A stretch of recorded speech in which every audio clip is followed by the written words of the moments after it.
一个韩国记忆体公司跑到华尔街敲钟，第一天就被资金追高。表面上这是 AI 牛市，又一次证明自己，只要你站在算力链条上，资本就愿意给你更贵的价格。但我看到的不是胜利，而是一个危险信号。因为 SK 海力士卖的不是普通故事，它卖的是 HBM， 也就是把 NVIDIA GPU 喂饱的高带宽记忆体。你手里就算没有一股 SK 海力士，也可能通过纳指 ETF、科技基金、半导体 ETF 间接买了同一条水管。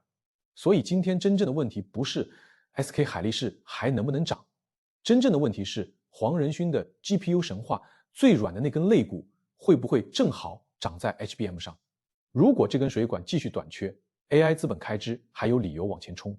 如果这根水管开始扩产降价被追赶，那么市场今天给 AI 的估值可能就要重新算一遍。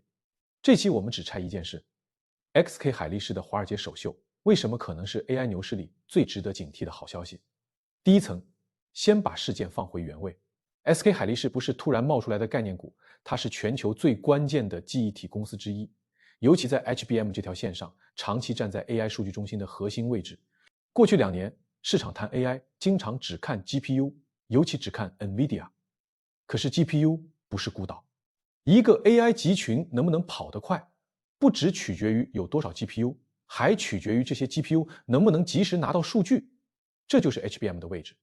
你可以把 GPU 想成高压水泵， HBM 就是接在水泵后面的主水管，水泵功率再大，水管太细，真正送出去的水还是有限。AI 训练和推理也是一样，大模型需要海量参数和数据反复读写，计算单元再强，如果数据搬运跟不上， GPU 就会闲着等。所以 HBM 不是配角，它是算力战争里的通行证。这也解释了为什么 SK 海力士的美股交易会被市场放大。它不仅是一家公司融资，它是在把 AI 最缺的水管做成一个全球投资者都可以买卖的符号。过去你想压住 HBM， 路径没有那么直观，现在华尔街给了一个更醒目的入口。可问题也在这里，当一个产业瓶颈被资本市场看见，它就会经历2次定价。第一次定价是产业定价，谁真的有技术，谁能交货，谁能卡住客户，谁就赚钱。第二次定价是情绪定价，所有人都知道它重要，于是开始提前购买未来3年、5年甚至更远的利润。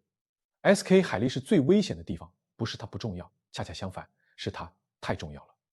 好公司、好生意、好价格，这3件事经常被市场故意混在一起。一个公司可能真的处在产业链核心，但它的价格仍然可能已经把最顺的剧本全部写进去了。这就是散户最容易吃亏的地方。你听到的是 AI 数据中心还要扩张，你看到的是 HBM 供不应求，你脑子里自然会补上第3句话，那现在买进去就安全。但市场从来不会因为一家公司好就永远给你安全价格，市场只会问下一个边际变化是什么。现在 HBM 的边际变化有4条。第一条， SK 海力士自己会扩产，它越赚钱越有动力把产能往上拉，资本市场给它钱也是在催它把水管做得更粗。可水管一旦变粗，最初支撑高溢价的稀缺感也会开始被测试。第二条，三星和美光不会坐着看， HBM 是 AI 时代最肥的记忆体利润池，只要这个利润池还在扩大，竞争者就会用技术、价格、客户绑定去追。今天的领先不等于下一代产品永远领先。第3条， NVIDIA 和云厂商也不希望被单一瓶颈控制。黄仁勋要卖 GPU， 微软、亚马逊、Google、Meta 要建 AI 数据中心，他们都希望供应链更稳、更便宜、更可控。没有一个超级买家愿意永远被一条水管卡住喉咙。第4条，技术迭代本身会洗牌。市场对 HBM4 下一代 AI 平台和未来份额有很多乐观预测，但预测不是合同，也不是承诺。每一代产品切换都是供应商重新排位的窗口。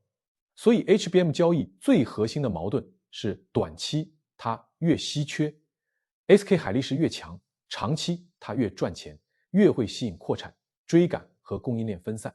这就是泡沫最隐蔽的形状。泡沫不一定来自假故事，很多泡沫恰恰来自真故事。互联网是真的，智能手机是真的，新能源是真的， AI 当然也是真的。问题是，当一个真故事被市场讲到没有边界，它就会把需求增长翻译成价格永远上涨，把技术领先翻译成竞争永远追不上。这两句话才是危险源。对普通投资者来说，更重要的是第二个问题，你到底暴露在哪里？你可能没有买 SK 海力士，你可能也没有买美光、三星，甚至没有直接买 NVIDIA。但如果你持有纳指 ETF、半导体 ETF、科技基金，或者任何把 AI 当主线的组合，你都已经站在同一条资本开支链上。这条链条是这样传导的：云厂商继续砸钱买 GPU，NVIDIA 继续拿订单，HBM 供应商继续涨价，半导体设备和封装继续受益，指数里最大的科技权重继续被 AI 叙事支撑。你的账户看起来买的是 ETF， 实际上买的是 AI 资本开支不会突然停下来。一旦市场开始怀疑这句话，冲击就不会只停在韩国记忆体股票上，它会先打估值最高、预期最满、解释最拥挤的地方。谁的故事最依赖未来增长，谁就先被重新问价。但是这不等于马上看空 AI， 这也是我想划清的边界。 HBM 的强势不是骗局， SK 海力士的产业地位也不是凭空吹出来的。真正的问题不是 I 是真是假，而是价格是不是已经把真实增长变成了过度确定。你要看的不是一句口号，而是3个指标。第一个指标， HBM 供给是否仍然紧到让客户没得选。如果 NVIDIA 和大型云厂商仍然需要强产能，领先供应商就还有很强的议价能力。第二个指标，下一代平台是否继续绑定最领先的 HBM 供应商。如果新平台的记忆体路线继续强化头部供应商，市场的乐观有产业基础。但如果订单开始更明显的分散，单一供应商的溢价就要重新计算。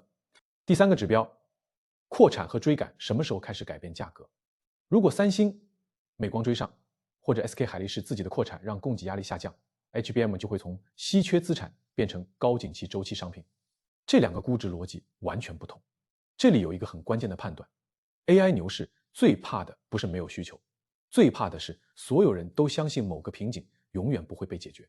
只要这个信念存在，市场就会愿意为瓶颈公司付出越来越贵的价格。可一旦它被动摇，哪怕需求还在增长，估值也可能先收缩。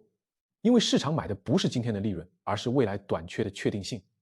所以 SK 海力士这次华尔街首秀真正的含义，不是又一个 AI 赢家出现了，它更像是一张压力测试卷。如果接下来 HBM 继续供不应求， NVIDIA 新平台继续需要最强记忆体，云厂商资本开支继续加速，那么这张试卷的答案就是 AI 基础设施还没走完。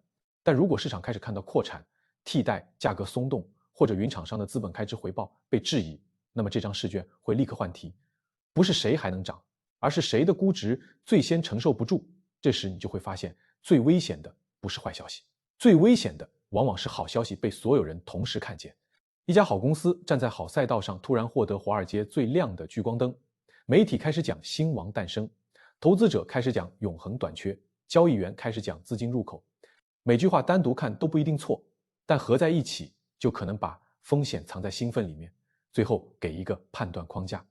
不要问 SK 海力士是不是值得追，问3个更冷的问题。